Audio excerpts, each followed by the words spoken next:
Halo rekan trader dan sahabat-sahabat profit, apa kabar? Ketemu lagi nih dengan Andrew Chai dalam channel profitstraining.com. Apa kabar semua teman-teman? Semoga sehat selalu ya, dijauhi dari banyak penyakit yang sekarang banyak terjadi ya. Nah, di video kali ini Andrew mau menjawab ya. Jadi banyak sekali yang teman-teman yang WhatsApp ke admin dan juga chat ke Telegram ya kan bertanya, Pak Andrew, kenapa sih lebih memilih trading forex daripada instrumen trading yang lain? Nah, jadi Andrew sudah buatin PPT-nya. PPT itu PowerPoint-nya supaya Andrew bisa menjelaskan kenapa Andrew pribadi lebih memilih trading forex daripada instrumen yang lain. Walaupun Andrew juga ada trading saham ya, Andrew juga ada trading saham. Dan bukannya instrumen lain itu jelek, tetapi di sini Andrew akan fokus menjelaskan kenapa Andrew lebih memilih lebih banyak trading forex ya. Bagaimana lengkapnya? Saksikan video berikut.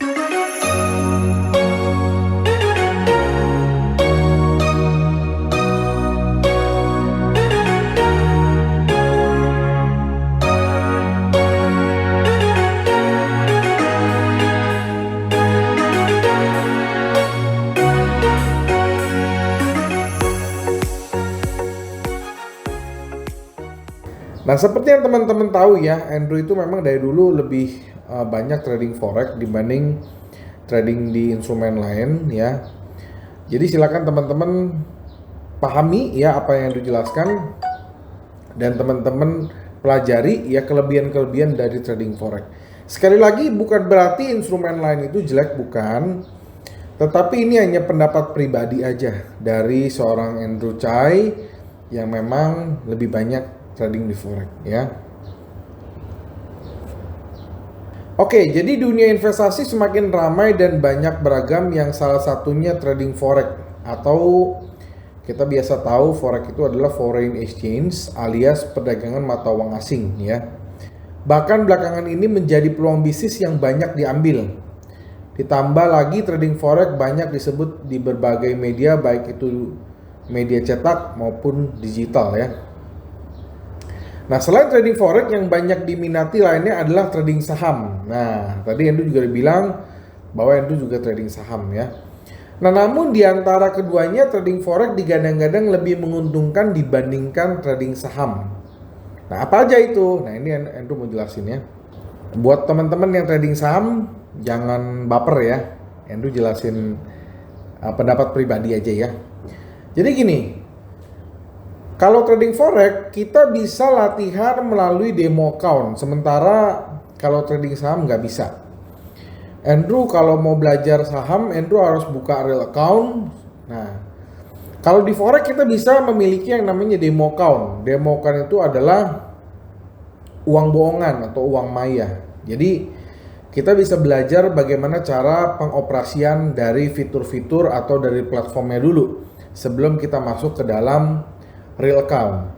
Nah, kalau di instrumen saham nggak bisa ya, sampai saat ini nggak ada platform yang menyediakan untuk demo account ya. Nah, trial account bisa melatih para trader supaya lebih jeli lagi dalam mengambil kesempatan di masa mendatang setelah benar-benar terjun. Dan ini memang sudah dibuktikan banyak trader yang mempelajari sebelum terjun langsung ke account real.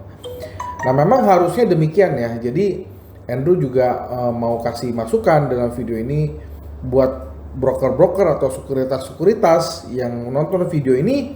Andrew usul ya supaya sebelum investor itu bisa masuk ke dalam trading real ya, alangkah baiknya apabila broker-broker atau sekuritas-sekuritas bisa menyediakan platform yang versi demo, sehingga kita sebagai calon investor atau trader-trader pemula kita bisa belajar dulu bagaimana cara buy sell-nya, bagaimana cara kita jualannya, bagaimana cara kita pengoperasian fitur-fiturnya gitu loh. Tapi kalau kita langsung disuruh masuk real, tentunya kita akan bisa salah langkah ya, karena bisa aja hal sesimpel mungkin yang kita nggak tahu bagaimana cara mengatur fiturnya, kita mau ngatur candlesticknya kita nggak bisa. Itu bisa membuat kita malah bukannya untung tetapi rugi, bukan karena rugi salah analisa, tetapi rugi karena kita belum tahu cara pengoperasian fiturnya gitu ya. Nah, ini masukan buat teman-teman yang berkecimpung di broker atau sekuritas saham ya. Nah, ini juga menjadi salah satu pertimbangan Andrew, kenapa Andrew lebih memilih trading forex dibandingkan trading saham. Jadi kalau kita memilih trading forex tidak akan serumit saham. Kenapa ya? Hanya ada beberapa jenis mata uang yang kita bisa pilih ya. Yang utama udah pasti dolar Amerika, euro, pound sterling, yen Jepang, ada Swiss franc ya kan? Ada Australian dollar. Tentunya karena jenis mata uang yang dipilih tidak terlalu besar dan tentu tidak terlalu banyak ya. Anda memiliki banyak waktu untuk memeriksa ya faktor-faktor lain. Nah, bandingkan kalau Andrew mau trading saham ya, Andrew ngomong trading saham lokal. Itu ada 600 emiten lebih yang kita bisa pilih. Nah, tentunya itu akan sangat membingungkan sekali buat Andrew ataupun investor-investor, apalagi yang pemula. Andrew aja masih bingung nih ya. Atau buat pemula-pemula yang baru mau trading, ada 600 saham, gimana cara milihnya nih supaya saham ini kalau kita beli harganya naik. Nah, biasanya itu bisa kasih saran bahwa pilih aja yang termasuk dalam LQ45 gitu loh. Itu biasanya itu sarankan itu aja. Jadi pilih saham yang LQ45 ya, teman-teman pilih di antara 45 saham itu aja. Itu pun masih terlalu banyak jika dibandingkan dengan major pair yang ada di dalam forex ya. Nah, jadi itu teman-teman. Makanya itu sekarang lagi mencoba berusaha untuk mencari sebuah screener ya. Mencari sebuah screener, menciptakan sebuah screener untuk saham lokal. Ya, sekarang Andrew lagi godok, Andrew lagi coba dengan teman-teman di sini untuk membuat screener. Jadi apabila nanti screener ini sudah ada, screener ini bisa men-screening kira-kira dari 600 saham ini mana yang kira-kira akan naik. Nah, itu akan tampil gitu ya. Jadi sekarang sudah 70% kita lagi rampungkan dan kita nanti akan publish. Nah, mungkin banyak juga teman-teman di sini yang nonton video ini ya, teman-teman ya. Yang trading saham. Nah, sekarang ini mau balik tanya nih.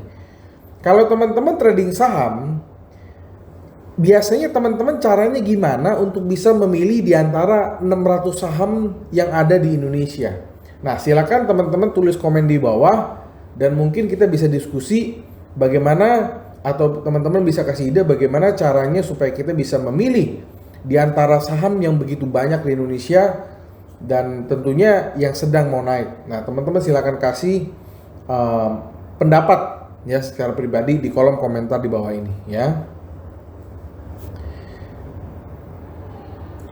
Oke, ini kelebihan lagi yang Andrew mau jelaskan apabila Andrew mau trading di forex ya. Nah, ini salah satu kelebihan lagi kenapa Andrew trading di forex. Peluangnya lebih besar, aktifnya 24 jam. Nah, ini berkaitan dengan waktu transaksi. Kalau di forex kita bisa transaksi 24 jam non-stop, Senin sampai Jumat. Nah, kalau di saham itu ada jam-jam transaksinya. Sementara teman-teman tahu ya, kalau trading di saham itu kan ada jamnya ya, terutama jam kerja. Nah, sementara buat yang orang lagi bekerja atau sebutnya karyawan ya, mereka kan tentunya harus fokus bekerja dong, ya kan? Nah, jadi ini merupakan salah satu penghambat juga buat teman-teman yang bekerja untuk bisa fokus dalam saham. Nah, ini sangat berbeda jika kita bicara tentang forex. Nah, kalau forex ya, kita bisa pada saat jam kerja kita bisa fokus bekerja. Pada saat setelah pulang kerja, taruhlah jam 5 pulang kerja, jam 6 sampai malam kita masih bisa charting atau kita masih bisa menganalisa. Sehingga waktu yang dibutuhkan atau waktu pada saat kita ingin trading adalah jam dimana kita setelah selesai bekerja. Kan nggak mungkin juga kita sambil kerja sambil trading, kan nggak mungkin ya. Walaupun ya banyak teman-teman yang mungkin beruntung sudah menjadi pengusaha, mereka punya waktu lebih banyak, tetapi kan banyak juga teman-teman kita yang belum punya usaha, mereka masih kerja masih 9 to 5 gitu kan. Nah, ini gimana caranya? Nah, jadi Endo sarankan buat teman-teman yang masih bekerja 9 to 5, ya jangan sampai ambil resiko teman-teman bekerja sambil trading saham. Akhirnya apa? Akhirnya nanti malah dua-duanya berantakan gitu loh. Kerjaannya nggak bener, sahamnya juga malah salah ambil posisi. Nah itu. Ya jadi yang disarankan buat teman-teman yang masih kerja 9 to 5 ya. Ya udah 9 to 5 fokus aja kerja ya. Nanti setelah pulang kerja misalnya jam 6 sampai jam 9 baru lihat chart trading 3 jam itu udah cukup kok. Buat trading scalping itu sudah sangat-sangat cukup. Apalagi dalam fitur MetaTrader kita bisa menempatkan stop loss dan take profit secara otomatis atau disebut dengan pending order juga bisa. Dan Andrew sendiri trading karena Andrew memang udah full time trader ya. Andrew sendiri trading nggak 24 jam ya. Biasanya Andrew lihat market pertama adalah market Asia itu jam pagi ya. Pagi-pagi Andrew udah bangun lihat charting. Habis itu jam 2 jam 3 Andrew lihat lagi chartnya. Lalu jam 7 sampai jam 8 kira-kira Andrew lihat. Jadi jam-jam itu aja yang Andrew perhatikan. Selain jam itu udah biarin aja market bergerak mau ke atas ke bawah, Andrew sudah pasang posisi-posisi, udah pasang buy stop, buy limit, sell stop, sell limit, stop loss, take profit udah pasang semua. Jadi biarkan aja. Karena kalau kita plototin 24 jam juga marketnya bikin apa ya? Bikin kita pusing ya. Jadi psikologi kita akan terganggu. Jadi Andrew tidak sarankan buat teman-teman yang trading untuk bisa melototin chartnya 24 jam. Nggak perlu kok ya, nggak perlu seperti itu. Pasar forex terbagi menjadi beberapa bagian ya. Waktu perdagangan Australia, perdagangan Jepang atau biasa disebut dengan Asia, perdagangan Amerika dan perdagangan Eropa. Tadi Andrew sudah bilang Asia itu pagi ya. Nah, terus untuk Amerika itu malam ya, jam 7 dan Eropa itu sore ya, jam 2 sampai jam 3. Jadi jam-jam itu aja teman-teman silakan perhatikan ya, itu adalah jam-jam volatile pada sesi-sesi benua-benua di dunia ya, itu. Nah, ini salah satu sebab juga Andrew memilih trading forex daripada trading saham. Nah, jadi kalau kita mau trading saham, teman-teman, kita harus mengeluarkan modal 100%. Sementara kalau kita trading forex, kita bisa menggunakan yang namanya leverage. Nah, leverage ini macam-macam, ada 1:100, 1:1000, 1:2000 ya. Jadi leverage ini adalah merupakan satu daya ungkit. Kita nggak perlu trading menggunakan full margin 100% ya. Artinya daya ungkit ini adalah kemudahan ya buat kita untuk bisa trading dengan kontrak size yang besar tetapi modalnya kecil ya. Uang atau modal selalu menjadi salah satu faktor utama dalam menentukan sesuatu. Saat memutuskan untuk trading, modal yang digunakan untuk melakukan trading forex lebih sedikit dibandingkan dengan trading saham, ya. Jadi itu sudah dibuktikan kita itu kalau untuk di broker lokal ya, broker yang legal dan resmi, depositnya hanya 2 juta aja udah bisa kok, ya. Nah, jadi bahkan ada broker-broker luar itu hanya $1 aja udah bisa trading gitu ya. Nah itu tergantung lah, kalau ngomongin modal itu sangat-sangat tergantung. Bahkan Andrew sudah jelaskan, kan banyak juga yang nanya ya, Pak Andrew berapa sih modal yang ideal untuk trading? Andrew bilang itu sangat relatif ya, sangat relatif dari dompet teman-teman ya, dari kemampuan teman-teman. Bagi sebagian orang ada yang bilang bahwa $1.000 itu kecil ya, tetapi bagi sebagian orang ada yang bilang $1.000 itu besar ya. Tetapi bagi sebagian orang lagi ada yang bilang $10.000 itu kecil. Jadi sangat relatif sekali untuk kalau ngomongin modal. Itu sangat tergantung sama dompet teman-teman. Bahkan Andrew sudah pernah buat video untuk menjawab berapa modal ideal untuk trading forex. Andrew sudah pernah jawab. Nah, buat teman-teman yang mau tahu silakan Telegram Andrew aja di 0815 99 10 880. Andrew akan kasih linknya untuk teman-teman bisa belajar berapa modal ideal supaya teman-teman bisa trading ya. Yang selanjutnya adalah keunggulannya layanan deposit serta withdrawal tanpa biaya dan lebih mudah ya. Nah, hampir setiap harinya dana perputaran di pasar forex bisa mencapai angka triliunan dolar. Bayangkan, triliun rupiah aja udah banyak, apalagi triliunan dolar, dan itu per hari bukan per tahun ya. dan itu bisa digunakan untuk transaksi. Kelebihan tersebut menjadikan trading forex memiliki likuiditas yang cukup tinggi. Bukan cukup lagi, paling tinggi ya. Artinya bisa saja sewaktu-waktu mencairkan dana untuk transaksi sewaktu-waktu.